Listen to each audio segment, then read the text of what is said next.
السلام عليكم ورحمة الله، ازيكم عاملين ايه؟ يا رب تكونوا بخير وبسعادة يا رب. النهارده بقى هنعمل اكله كلنا بنحبها، كان طعمه تحفه. برجر. وان شاء الله الطريقه تعجبكم، واللي ما اشتركش بقى يشترك عشان القناه تكبر وتنجح بيكم. وعملت لكم بقى الاكله دي في طبق الاحمر، الاطباق الحمراء قلت لكم في الفيديو اللي فات. استنوا الفيديو الجاي هعمل لكم اكله حلوه فيه. يا رب بقى الفيديو يعجبكم كده ويكون لذيذ عليكم. هنا بقى معايا كيلو لحمه مفروم. كيلو لحمه مفروم، اللحمه حمراء، فحبيت اضرب حته دهنه كده في الكبه عشان لازم البرجر يبقى دسم شويه عشان يبقى طعمه حلو، ما ينفعش نعمله بلحمه حمراء خالص. فانا قلت للجزار بقى عايزه كيلو احمر، وانا جبت دهنه قلت هضرب حته دهنه كده في الكبه عشان يبقى طعمها حلو. بس والله الافضل تضربيها عند الجزار، من المفرومه بتاعه الجزار طبعا بتبقى احسن من الكبه وبتفرم كويس. بس انا لما بقول للجزار عايزه اللحمه سمينه فبيحطها لي كلها دهنه، فحبيت بقى انا اجيب انا الدهنه واضربها. بص الكبه ما ضربتهاش كويس، فالحتت اللي ما ضربتش كويس كده هشيلها. والله بس لما نعملها عند الجزار ونقول له سمنه شويه بيبقى افضل. ما تحطي بقى في الكبه وتضربي وكده. بس انتي تبقي واقفه على ايده، يعني قولي له مش عايزاها سمينه قوي، يعني حطي لي كيلو لحمه وخليها، يعني حط قطعه دهنه صغيره. لكن انتي بقى لو مش واقفه على ايده هيخليها لك كلها دهنه. هنا بقى البهارات برجر.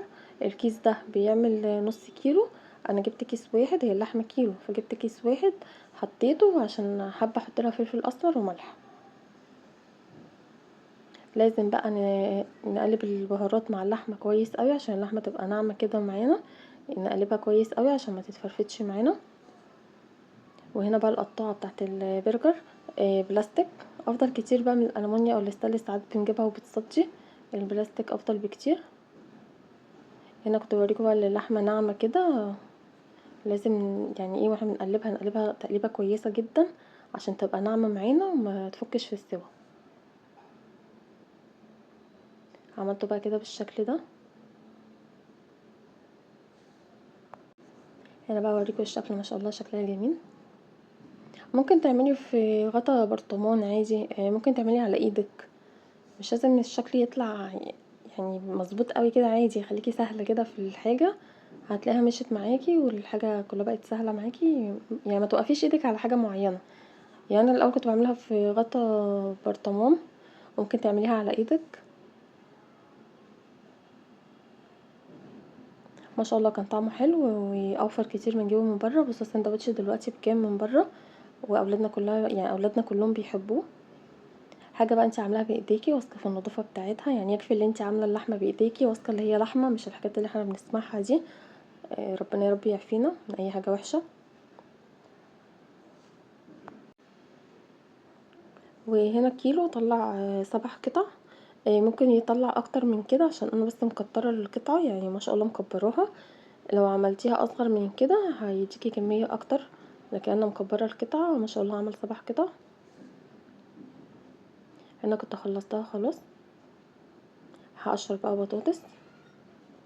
هقشر بطاطس بقى هقطعها احمرها بطاطس عاديه خالص. ممكن بقى بتعمليها بطريقه حلوه قوي، ان انتي تجيبي دقيق مع البهارات. وتخلي الدقيق كده مش خفيف قوي، وتقطعي البطاطس تشطفيها. او تشطفيها بعد ما تقشريها وقطعيها بالنشا بتاعها ونقعيها مع في الدقيق والبهارات. وسيبيها على الاقل ساعه. بعد كده بقى تاخديها من الدقيق والبهارات على الدقيق. وبعد كده تحطيها في الزيت، ما شاء الله بيبقى طعمها حلو قوي. انا بقى حبيت اعملها بالسكينه السكينه دي بتديها شكل حلو قوي. بس السكينه دي حاميه جدا عشان تبقوا عارفين. يعني وانتي بتستخدميها كده خلي بالك. بس انا بحطش ايدي التانية خالص وانا بقطع بيها عشان حاميه قوي. يعني بقى اوريكم الشكل كده بيدي برضو شكل حلو. ولو عملتها بقى بالطريقه اللي انا قلتلكوا عليها ما شاء الله طعمها بيبقى تحفه. جنب بقى شويه مكرونه، جنب اي اكل بتبقى طعمها حلو قوي. انا كنت عاملاها برضو في فيديو مع اظن فراخ بانيه او ستريبس. هنا بقى هقليها. هنا بقى هحمر البطاطس وهرش عليها توابل بطاطس بتديها طعم حلو قوي. نحاول بقى نحمر البطاطس واحنا بنقلي في البرجر عشان ما تبردش. انا عملتها في الاول على ما خلصت بقى السندوتشات وكده كانت بارده. لا انتي وانتي بتسوي في اللحمه كده خليها على جنب كده تستوى.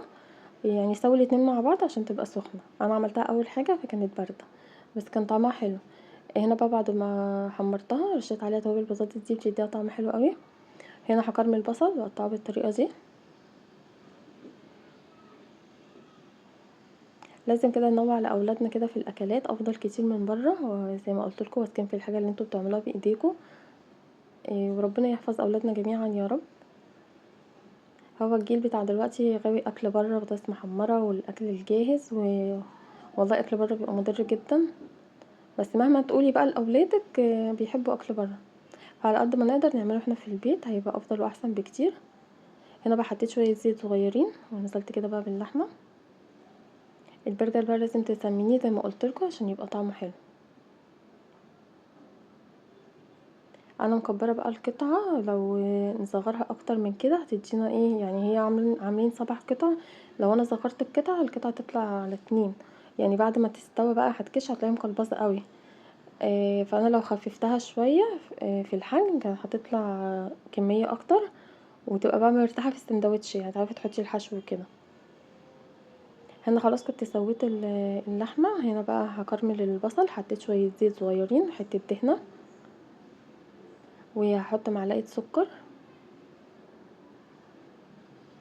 هكرمله بقى كده ما شاء الله بيبقى طعمه حلو قوي في السندوتشات،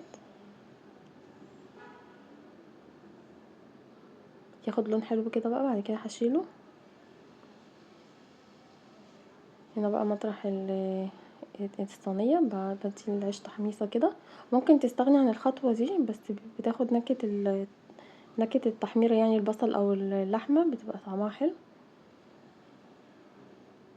هنا بقى حطينا على البصل بابريكيو ما شاء الله يخليه طعمه حلو قوي. هنا بقى هنبدا باول سندوتش هنحط له كاتشب.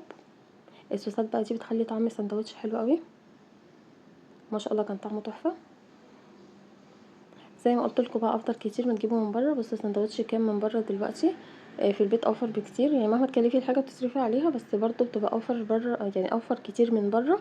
وحاجه طبعا انضف بكتير وحاجه واثقه فيها زي ما قلت لكم، واثقين في اللحمه والحاجات اللي انتوا عاملينها بايديكم.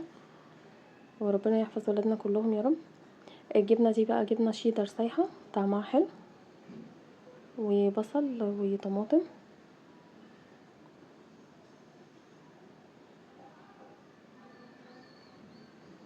هنا بقى اول سندوتش خلاص عملته.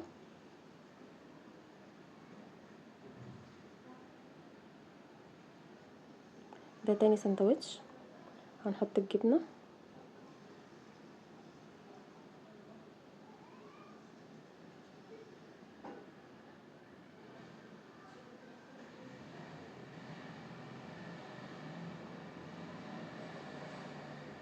ده هعمله بجبنه بس كده، يعني الصوص بتاعه هيبقى جبنه بس.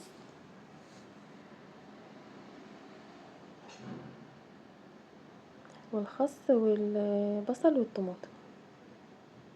دلوقتي بقى هنروح للبصل المكرمل ما شاء الله كان طعمه حلو. كانت اللحمه كبيره عشان انا مكبراها، لكن لو عملتها اصغر من كده كانت هتطلع يعني اكتر من كده. هنا بقى السندوتش التاني هنحط له باربيكيو.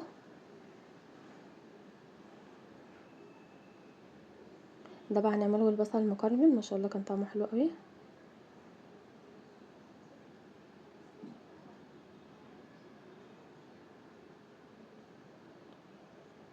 البطاطس بقى زي ما قلت لكم انتوا بتسووا في اللحمه حطوها جنبكم على البوتاجاز تستوى، ما تبداوش بيها الاول عشان متبقاش بارده. كل ولادنا بقى بيحبوا الاكلات السريعه دي وبطاطس السوري وحاجات المقليات، مش زينا كده زمان بقى اهم حاجه عندنا الخضار واللحمه والبط والفراخ. يعني عندي بناتي انفه قوي في الاكل. يعني عندي بنتي ما بتاكلش جميع المخللات، ما بتاكلهاش. مع اني انا بعمل مخللات حلوه قوي كزيتون ليمون خيار اي حاجه، ما بتاكلش اي نوع مخلل ما بتاكلهوش. وكل الخضار ما بتاكلهوش غير الملوخيه والباميه. اختها برضو انفة في الاكل بس دي اكتر بقى، يعني دي الخضار كله مش بتاكله. نوع المخللات ما بتاكلهاش، الفول ما بتاكلش فول خالص. حاجات كتير ما بتاكلهاش. بليله. مش عارفه اقدركوا ايه ولا ايه ولا ايه. مش والله مع انهم هم صغيرين كنت بعمل لهم كل حاجه، يعني جربت لهم كل حاجه. في امهات ما بتحاولش تاكل اولادها حاجات كتير فبيطلعوا مش بيحبوها. لا انا كنت بعمل لهم اكلات كتير وبنوع لهم اكلات كتير، بس هما طالعين بقى كده بيغلبوني في الاكل. هنا بقى كان الفيديو خلص. يا رب بقى يعجبكم، ولو مشتركش يشترك في القناه، ويكتبوا بقى تعليق حلو عشان بنوتي بتتعب معايا في التصوير. ويا رب الفيديو يعجبكم، ولو حابين اعمل لكم اي اكل كده عايزين نعمله لكم اكتبوا وقولوا لي وانا اعمله لكم. ما شاء الله كان طعمه حلو قوي. والسلام عليكم ورحمه الله.